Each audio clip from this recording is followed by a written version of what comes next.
അതിജീവിതയെ അപമാനപ്പെടുത്തിക്കൊണ്ട് video ചെയ്ത രണ്ടാം പ്രതി മാർട്ടിന് പിന്നിൽ വലിയ സംഘങ്ങളാണെന്ന് അന്വേഷണ സംഘം കണ്ടെത്തി. മാർട്ടിൻ അതിജീവിതയ്ക്കെതിരെയാണ് വീഡിയോ ചെയ്തത്.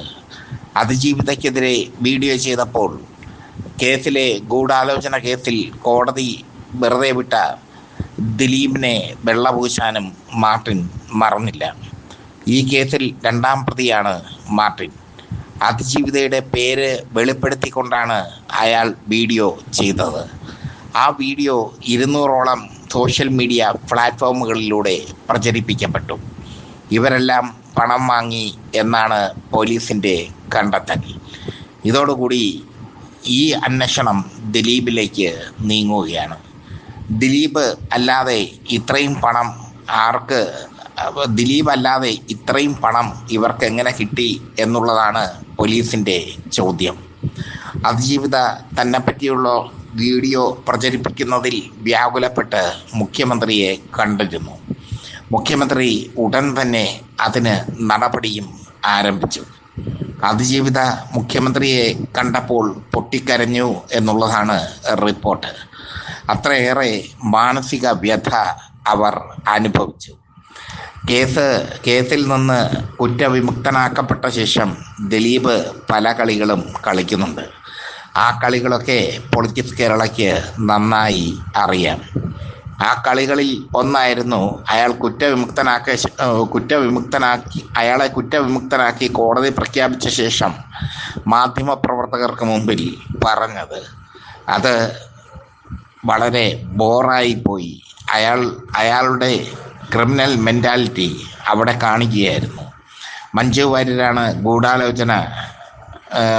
ഗൂഢാലോചന തന്നിൽ ചാർത്തിയതെന്നും അന്നത്തെ കേസ് അന്വേഷിച്ച ബി സന്ധ്യ IPS മാത്രമല്ല അവരുടെ കീഴിലുള്ള ക്രിമിനൽ പോലീസുകാരാണ് തന്നെ കുടുക്കിയതെന്നും ഒക്കെ ദിലീപ് പറഞ്ഞു. ദിലീപ് സിനിമയിൽ വീണ്ടും തിരിച്ചു വരാൻ വേണ്ടി പെടാപ്പാട് പെടുകയാണ്.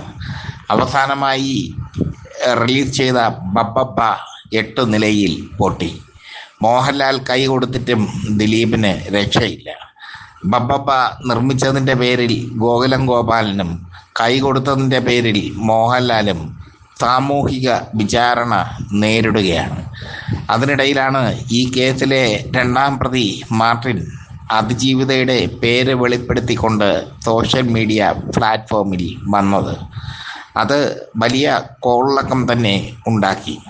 പക്ഷേ അതിജീവിത കൃത്യമായി ആ സംഭവത്തെ അതിനെ ബ്ലോക്ക് ചെയ്തു എന്നുള്ളതാണ്.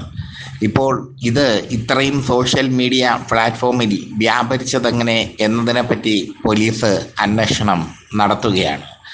ആ അന്വേഷണവും ദിലീപിൽ തന്നെ ചെന്നെത്തും എന്നുള്ളതും ഉറപ്പാണ്. 200ഓളം സൈറ്റുകളിലും അതിലിരട്ടിയേറെ സോഷ്യൽ മീഡിയ പ്ലാറ്റ്ഫോമിലുമാണ് മാർട്ടിൻ്റെ ഈ വീഡിയോ പ്രചരിച്ചത്. അത് വലിയ വിവാദമായി മാറുകയും ചെയ്തു. അതിജീവിതയെ അവഹേളിച്ചു കൊണ്ടുള്ള വീഡിയോ, പൾസർ സുനിയെയും ദിലീപിനെയൊക്കെ വിശുദ്ധരാക്കിക്കൊണ്ടുള്ള വീഡിയോ. ഇത് ചെയ്യാൻ ഇയാൾക്ക് ആര് പണം കൊടുത്തു? 200ഓളം സൈറ്റുകളിൽ ഇത് പ്രസിദ്ധീകരിച്ചത് പണം വാങ്ങിക്കൊണ്ടാണ് എന്നാണ് പോലീസിൻ്റെ കണ്ടെത്തൽ. ദിലീപ് വീണ്ടും കുരുക്കിലേക്ക് പോവുകയാണ്. മാർട്ടിൻ്റെ വീഡിയോ അത് ദിലീപിന് കുരുക്കാകും എന്നുള്ളത് ഇപ്പോൾ അന്വേഷണ സംഘം ഉറപ്പിച്ചിരിക്കുന്നു. ദിലീപ് കേരള സമൂഹത്തെ വെല്ലുവിളിക്കുകയാണ്. പണം കൊണ്ട് എന്തും നേടാം എന്നുള്ള അയാളുടെ ധാർഷ്ട്യം.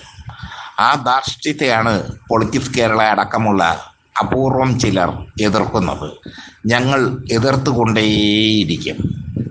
പൊളിറ്റിക്സ് കേരളയുടെ ശബ്ദം നിലയ്ക്കുന്നതുവരെ, ഈ ശബ്ദം എൻ്റെ പ്രേക്ഷകരിലേക്ക് നിലയ്ക്കുന്നതുവരെ, അതായത് മരണം വരെ ഞങ്ങൾ പോരാടും ദിലീപിനെതിരായി.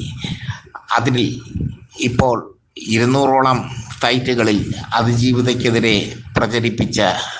അതിജീവിതയ്ക്കെതിരെ വന്ന വീഡിയോ 200ഓളം സൈറ്റുകളിൽ പ്രചരിപ്പിക്കപ്പെട്ടു.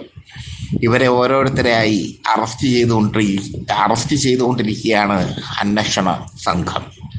അന്വേഷണ സംഘത്തിൻ്റെ അറസ്റ്റ് നീതിയുടെ നന്മയുടെ മാർഗത്തിലൂടെ ആകട്ടെ എന്ന് മാത്രമേ, നീതിയുടെ നന്മയുടെ സത്യത്തിൻ്റെ മാർഗത്തിലൂടെയാകട്ടെ എന്ന് മാത്രമേ പൊളിറ്റിക്സ് കേരളയ്ക്ക് ഇക്കാര്യത്തിൽ പറയാനുള്ളൂ. അന്വേഷണ സംഘം വീണ്ടും ദിലീപിൻ്റെ വീട്ടുപടിക്കൽ എത്തി നിൽക്കുന്നു.